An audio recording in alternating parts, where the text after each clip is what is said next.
So we are in the greenhouse, sheltering from the rain. But that is okay, because we're in here because I want to talk about... I was wondering what I was touching there. But we're in here because I want to talk about one of the greenhouse crops, and it's these, my bell peppers. Because social media seems to be a buzz just now with people worrying about, mostly, why aren't my peppers ripe yet? When will my peppers ripen? All of my peppers are still green. So I thought, since I seem to be one of the causes of the concern, because as you can see, my peppers are actually starting to all ripen, I thought it'd be a good thing to have a wee chat, and we'll talk about your peppers, when are they ripe, but also, when can you eat them? Because did you know that you can eat them before they're ripe? So let's chat about that then. Okay, so my bell peppers then, I'm growing a variety called King of the North. It's my first year growing them, but they will now be a staple in my greenhouse because they have been so amazing. So King of the North peppers, they are specifically bred to be good for kind of slightly cooler climates. So I'm really, really chuffed with them. Okay, now I sowed my seeds for these back in January. I sowed them indoors because at that point I didn't have heating in the greenhouse. So I sowed them indoors on a heat mat to keep the soil temperature high, because peppers, all peppers, chili peppers, sweet peppers, bell peppers, they like quite a high soil temperature for germination, and they're quite slow to germinate compared to other plants, okay? So think it took about 3 weeks for all these guys to germinate. I then kept them indoors over January, February and March under grow lights, because again, I needed to make sure they were getting the right amount of light so that I was getting strong, healthy little plants. I then brought them out to the greenhouse once the temperatures generally were a bit better out here overnight, because even though it was getting warmer during the day, March here in Scotland is still quite cold at night. So I very much babied these guys because they're not natural to Scotland, so you have to take extra steps. Now, they're very, very prolific. This is one of the things that has amazed me. These plants have given me so many peppers. I've already harvested possibly about 15, and there's still lots on the plants. So this is my first thing to talk about then. One of the things I have done recently to help encourage everything to ripen is that I actually pruned my plants quite a lot. So I went through and I took off any flowers that were on there, because I want the plants to focus all of their energy now in the fruit that's on the plant, making sure it matures and then ripens, okay?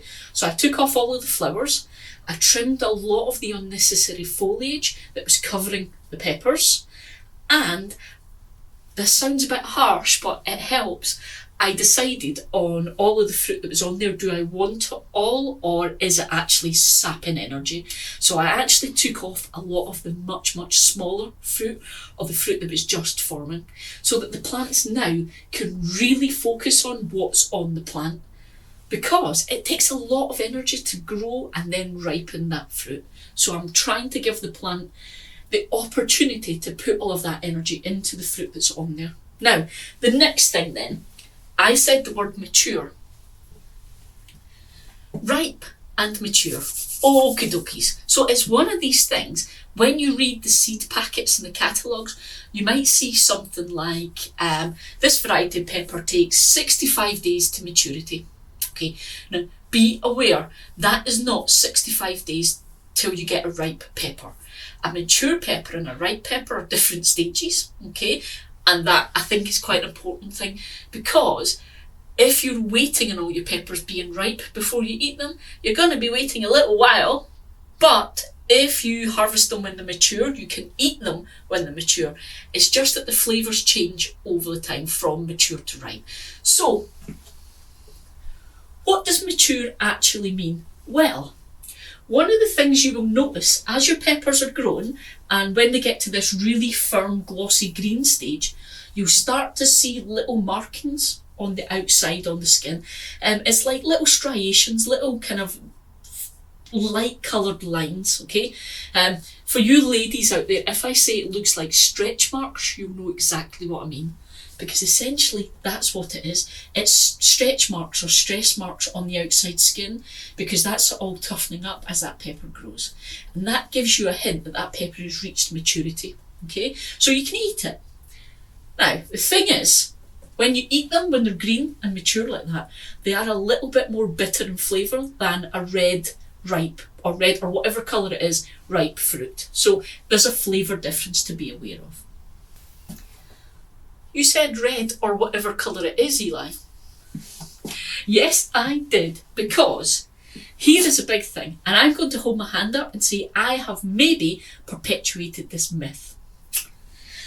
There was a tweet that went viral which has caused a lot of misunderstanding about peppers, okay? Now, the tweet said that all peppers, red, green, orange, yellow, etc., were actually the same fruit from the same plants at different stages of ripeness, okay?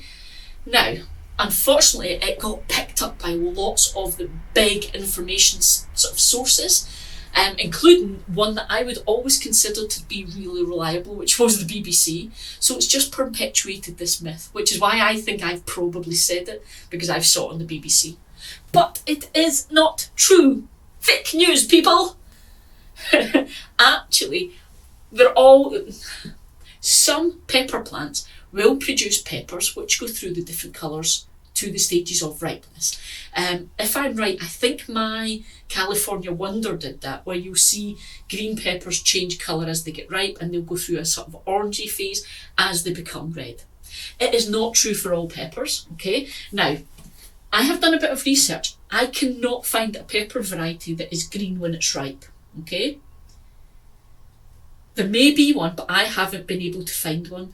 I've seen people online talk about a permagreen pepper, but when I've actually researched that, I haven't been able to find anyone selling seeds or plants for that pepper.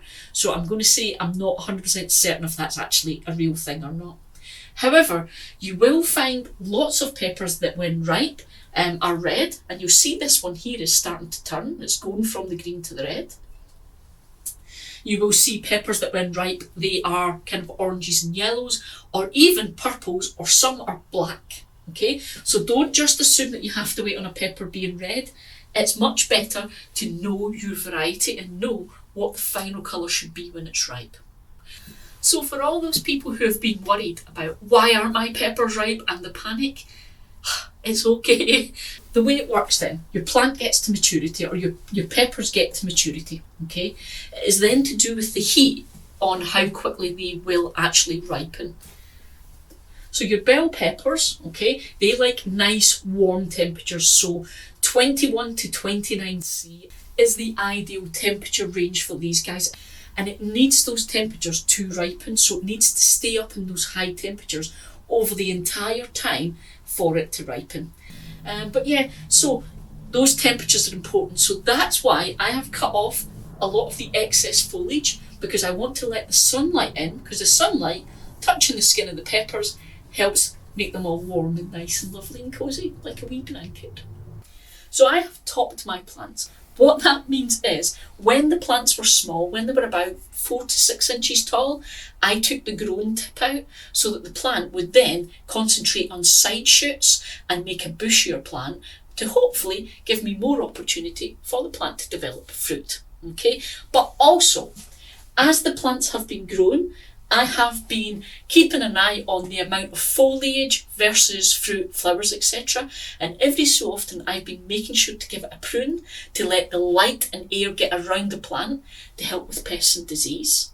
And also so the pollinators could find the flowers and pollinate them to give me fruit.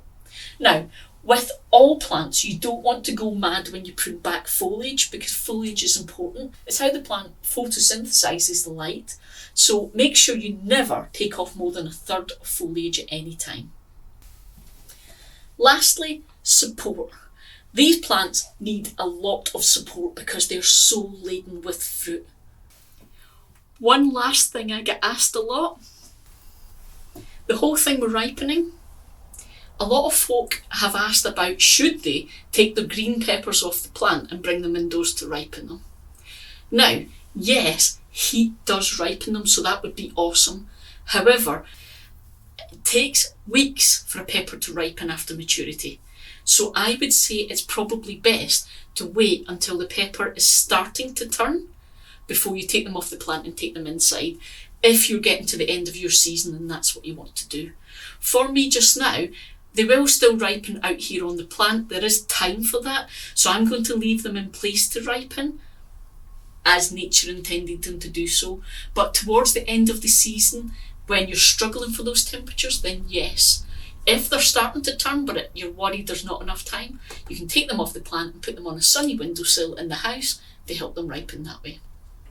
So there we go. That is Eli in the greenhouse talking about my pepper plants. I will see you next week, guys.